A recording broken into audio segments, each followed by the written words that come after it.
मुल्क भर में कैंटोनमेंट इंतखाबात में पीटीआई 61, नून लीग 53, आजाद उम्मीदवार 51, पीपल्स पार्टी 16 और जमात इस्लामी 6 नशिस्तों पर कामयाब हो गई है। कराची में जमात इस्लामी ने जबरदस्त इंतखाबी पेशरफ्त की है, जबकि MQM का तकरीबन सफाया हो गया है। जमात इस्लामी ने मजमूई तौर पर 9 नशिस्तों पर कामयाबी हासिल की, जिनमें कराची से 5, रावलपिंडी चकलाला कैंट से 2, नौशहरा और मर्दान से भी जमात इस्लामी के एक उम्मीदवार कामयाब हुए।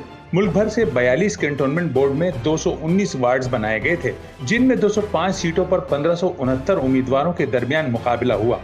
पोलिंग का अमल सुबह 8 बजे शुरू हुआ, जो शाम 5 बजे तक जारी रहा। वक्त मुकर्रर पर पोलिंग का अमल खत्म होने के बावजूद नताइज में गैर मामूली ताखीर से इंतखाबात की शफाफियत पर सवालात जन्म लेने लगे। सिंध की हुक्मरान जमात पीपल्स पार्टी मुल्क भर से 16 नशिस्तें हासिल कर सकी।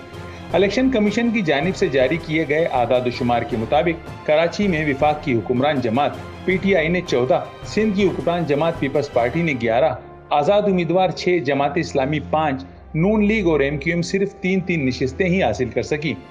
कबल अज़ीं अमीर जमात इस्लामी कराची हाफिज नईमुर रहमान ने कंटोनमेंट इंतखाबात में मुख्तलिफ इंतखाबी मराकिज का दौरा किया।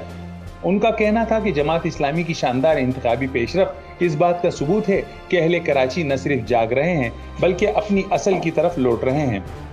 आज मुल्क भर में कैंटोनमेंट बोर्ड के इलेक्शन हो रहे हैं और कराची में भी 6 कैंटोनमेंट्स में इलेक्शन मुनक़िद हो रहे हैं।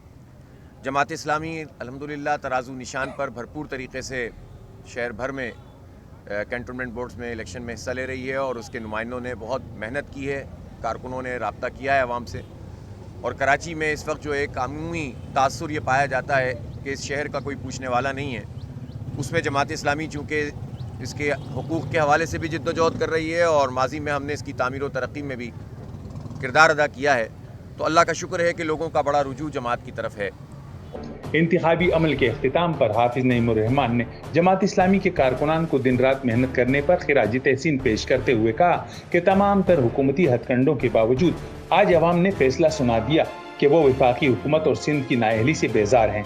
उन्होंने कहा कि कराची की तमाम अहम नशिस्तों पर अव्वल या दोम पोजीशन हासिल की है, जबकि हमारा मुकाबला हुक्मरान जमातों से था। उनका कहना था कि कराची के अवाम ने जमात इस्लामी पर एतमाद करके हुक्मरान जमातों पर अदम एतमाद का ऐलान कर दिया है। कैमरामैन रिजवान अली के साथ कमरुर रहमान, जसारत न्यूज़, कराची।